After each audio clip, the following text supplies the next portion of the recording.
प्यार का पैगाम। कॉलेज से निकलते ही हल्की हल्की बारिश ही शुरू हो गई थी।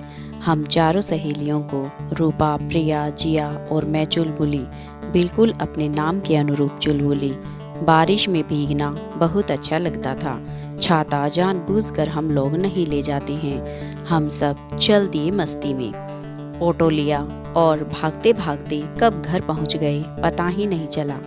घर पहुंचते ही हॉल में ढेर सारे नए चेहरे को देखकर मेरा पैर जैसे चिपक गया हो धरती से। लेकिन पापा और मम्मी ने मुझे सहज महसूस कराया। वे बोले, बेटा आ जाओ कमरे में, अपने कमरे में जाकर जल्दी से बाल पोंछ लो वरना सर्दी लग जाएगी। मैं तो मन ही मन खुश हो रही थी कि मैं तो जानबूझकर भीगी हूँ। हाँ, कॉलेज छोड़ना मुझे बिल्कुल पसंद नहीं था। इसकी वजह हमारे साथ के कुछ साथी थे। वैसे भी इसमें पंख लगाकर उड़ता जा रहा है। ज़्यादा समय कहाँ है इस कॉलेज को छोड़ने में। 1 साल बीतेंगे और हमारा ग्रेजुएशन कंप्लीट हो जाएगा। फिर आगे की पढ़ाई, कोई कहीं चला जाएगा, कोई कहीं। हम चारों सहेलियाँ कितना मस्ती करते रहे हैं इस कॉलेज में, हम लोग ही जानते हैं। बिछड़ने का गम तो अभी से ही सता रहा है। खैर, एक एक दिन बहुत ही महत्वपूर्ण है। अभी तो 1 साल बाकी है और उससे भी खास वजह है हमारे एक प्रिय मित्र जिससे मैं बहुत प्यार करती हूँ। पता नहीं जिंदगी में वो मुझे मिलेंगे या नहीं। खैर, जो ईश्वर की मर्जी। माँ ने आवाज़ दिया, जल्दी से तैयार हो जाओ, तुम्हें देखने लड़के वाले आए हैं। मैं तो जैसे डर सी गई। मैं दौड़कर सीधे रसोई घर पहुंच मम्मी से लिपट गई। यह क्या किया आपने? मुझसे पूछा भी नहीं, कुछ जाना भी नहीं कि मैं क्या चाहती हूँ, आगे क्या करना है। ढेर सारे सवाल एक साथ कर डाले। बस करो मेरी लाडो, अभी से इतने सवाल एक एक करके पूछो। मेरी आंखों से आंसू बहने लगे। माँ ने कहा, अच्छे घर का लड़का है। अपने समाज में लोग लड़की के लिए रिश्ता देखने लड़के वालों के यहाँ जाते हैं और तुम कितनी किस्मत वाली हो कि लड़के वाले हमारी गुड़िया को देखने आ रहे हैं। यह हमारे लिए बहुत बड़ी बात है। तुम्हारी मर्जी नहीं होगी तो हम मना कर देंगे। तुम्हारी मर्जी के खिलाफ तुम्हारा विवाह नहीं करूँगी।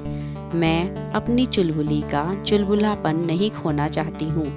मैं मम्मी से लिपट गई, फिर आंखों में मोती लेकर अपने कमरे में पहुँच गई।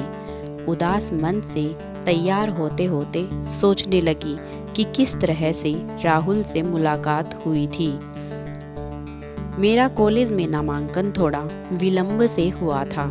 लेट फाइन के साथ मेरा कॉलेज का आज पहला दिन था। मैं डरते डरते एक लड़के से पूछा, जियोग्राफी का क्लास किधर है?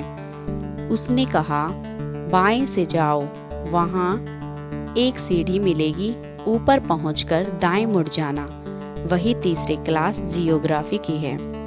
मैंने कहा, जी शुक्रिया, और अपनी मंजिल की ओर कदम बढ़ाने लगी।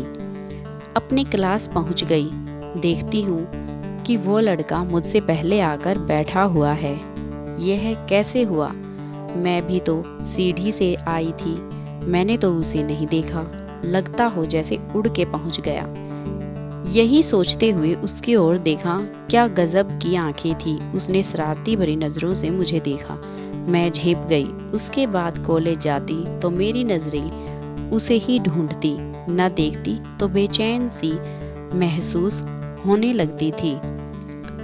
तब तक कई लड़कियों से दोस्ती भी हो गई। वो सभी चिढ़ाने लगी, तुम्हें प्यार हो गया है। मैं बोली, मुझे तो उसका नाम भी नहीं मालूम। चल झूठी, हम लोग एक साथ क्लास में पूरे दिन रहते हैं और नाम भी नहीं मालूम। सच्ची, मुझे उसका नाम नहीं मालूम, पर उसे तो तुम्हारा नाम पता है। उसने मेरा नाम क्यों पता किया? मैंने सवाल किया। सहेली ने कहा, वो भी तुम्हें बहुत पसंद करता है, शायद तुमसे प्यार करता है। तब मैंने अपनी सहेली से उसका नाम पूछा। उसने कहा, राहुल। सहेलियों की बातों को सुन मेरे हृदय में जैसे प्रेम के पंख लग गए और मन राहुल संग विवाह के सपने देखने लगा। तभी माँ ने पुकारा, अरे बेटा तैयार हो गई क्या? हाँ आई कहते हुए अपनी बुआ के साथ नीचे हॉल में आई, जहाँ लड़के वाले बैठे हुए थे। साथ में लड़का भी देखने आया था, लेकिन मैं नजरें इतना नीचे किए हुए थी कि मुझे किसी के चेहरे नहीं दिखे। उधर से जब कहा गया कि हमारी तरफ से रिश्ता पक्का है, तब लड़के के बहन बहनोई ने कहा, समय बदल गया है, लड़का लड़की आपस में कुछ देर बात कर लें तो अच्छा रहेगा। सब ने सहमति दे दी। ऊपर के कमरे में पहले मैं गई, पीछे से लड़के को भी लाया गया।